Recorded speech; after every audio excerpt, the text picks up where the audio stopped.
Assalamualaikum warahmatullahi wabarakatuh. Selamat malam kepada Ibu Suyekti Kinati Rizky MPD dan teman-teman sekalian. Pada kesempatan ini, kami akan mempresentasikan materi kelompok 11, yaitu manusia dan lingkungan.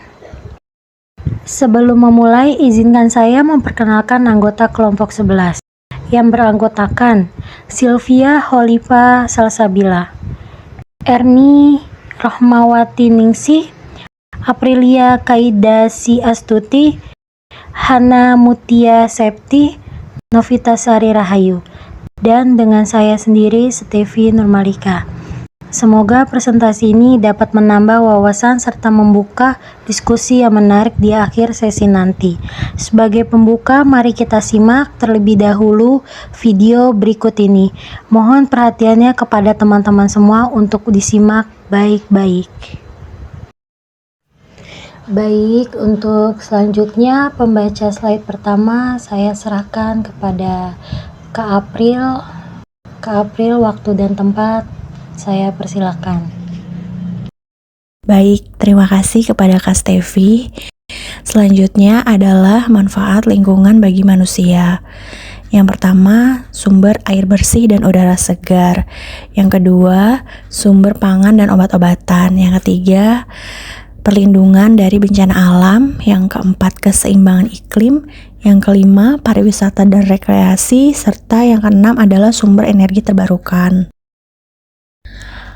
Berikutnya adalah hakikat dan tujuan pengelolaan lingkungan hidup. Yang pertama, menjaga keseimbangan ekosistem. Pengelolaan lingkungan hidup bertujuan untuk mempertahankan keseimbangan antara berbagai komponen dalam ekosistem. Hal ini penting untuk menjaga kestabilan dan keberlanjutan lingkungan. Yang kedua, yaitu melestarikan sumber daya alam. Tujuan ini mencakup upaya untuk menggunakan sumber daya alam secara bijaksana dan efisien, serta memastikan ketersediaan untuk generasi mendatang. Yang ketiga, mencegah pencemaran dan kerusakan lingkungan.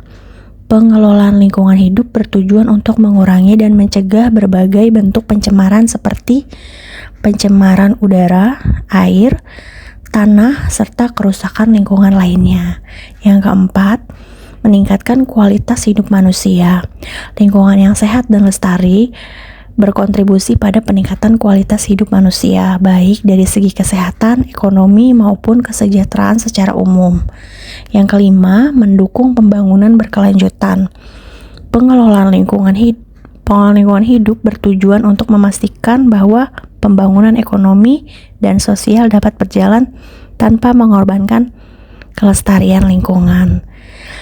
Berikutnya, materi hak, kewajiban, dan peran warga negara dalam pengelolaan lingkungan hidup akan disampaikan oleh Kak Hana. Baik, materi berikutnya yaitu Indonesia mengakui hak warga negara atas lingkungan hidup yang baik dan sehat. Ini tercantum di dalam Undang-Undang Dasar 1945 dan diperkuat oleh Undang-Undang Nomor 32 Tahun 2009 tentang perlindungan dan pengelolaan lingkungan hidup. Pemahaman yang komprehensif mencakup 3 aspek utama, yaitu hak, kewajiban, dan peran warga negara. Yang pertama itu ada hak warga negara terhadap lingkungan hidup. Yang mana yang pertama itu hak dasar yang menjamin setiap individu dapat hidup dalam lingkungan yang mendukung kesehatan dan kesejahteraan mereka.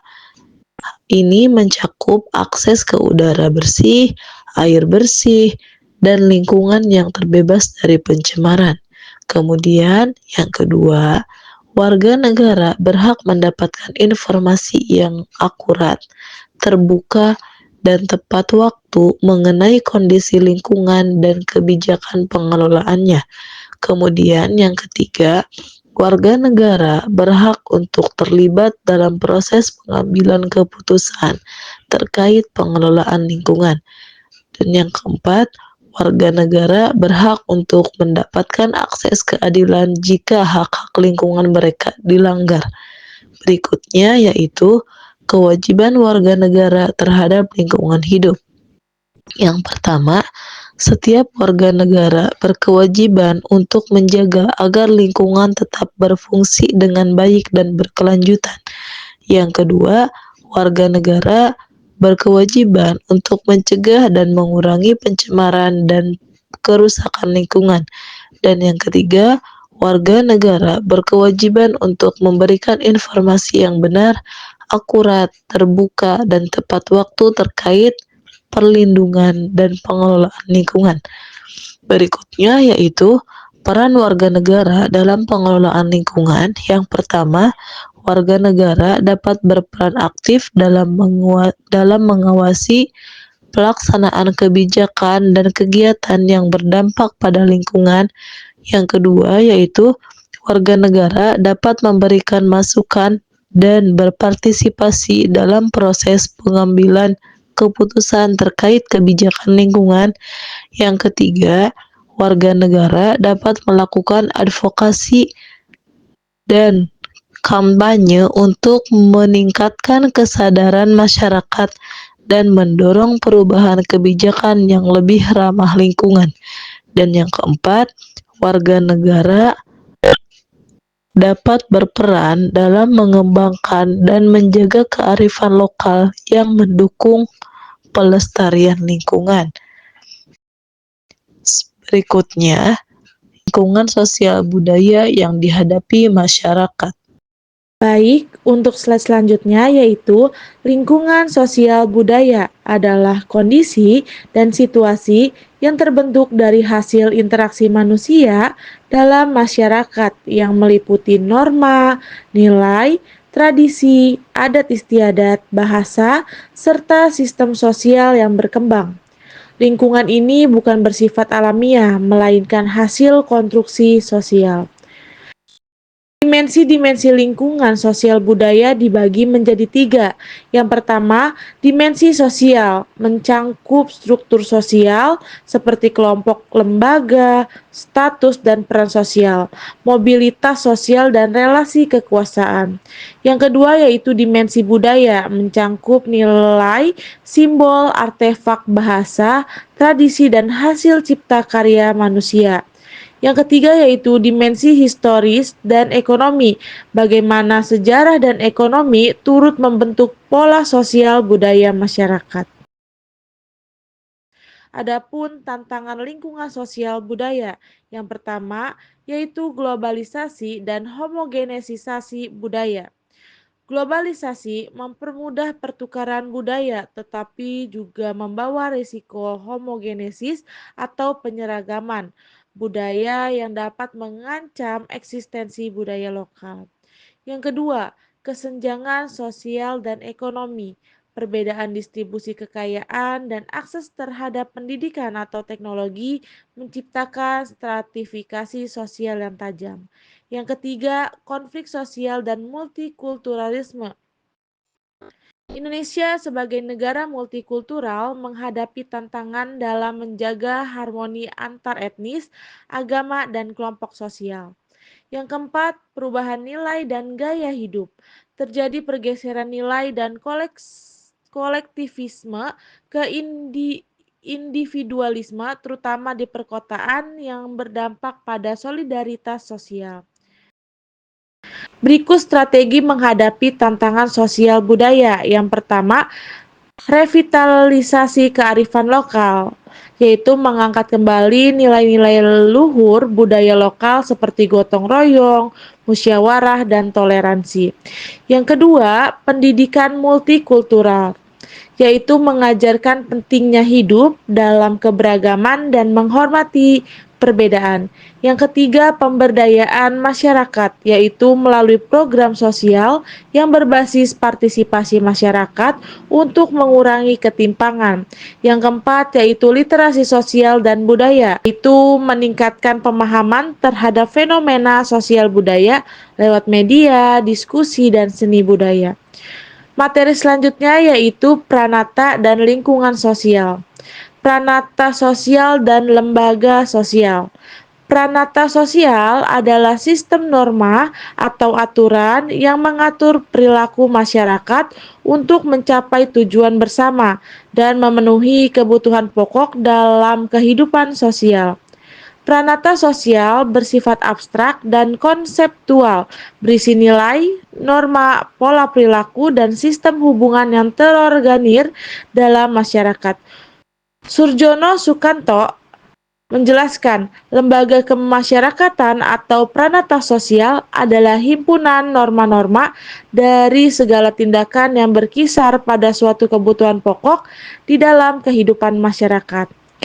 Sekian dari saya, untuk slide selanjutnya akan disampaikan oleh Kak Erni. Baik, terima kasih Kak Silva. Untuk selanjutnya yaitu fungsi pranata sosial, yaitu yang pertama menjaga keutuhan masyarakat, misalnya seorang anggota masyarakat yang tidak pernah mengikuti kerja bakti tanpa alasan apapun. Yang kedua sebagai social control, artinya menjadi sistem pengawasan masyarakat terhadap tingkah laku anggotanya. Yang ketiga memberikan pedoman pada anggota masyarakat. Misalkan di sini mengenakan helm termasuk salah satu norma dalam pranata lalu lintas. Selanjutnya unsur pranata sosial. Yang pertama kaidah atau norma. Kaidah berfungsi untuk melindungi dan menjamin hak masyarakat serta mengatur pelaksanaan individu dalam pelaksanaan kewajiban individu-individu dalam bermasyarakat. Kaidah atau norma terbagi menjadi norma agama, norma kesusilaan, adat, dan hukum. Yang kedua, lembaga sosial. Lembaga sosial adalah lembaga yang mengatur undang-undang secara tertulis. Contohnya, peraturan bahwa mencuri dapat mengakibatkan hukuman penjara. Untuk slide selanjutnya yaitu macam-macam pranata sosial. Yang pertama, pranata keluarga. Hal yang diberikan kepada keluarga setiap individu untuk upaya menjalankan fungsi-fungsi keluarga di masyarakat.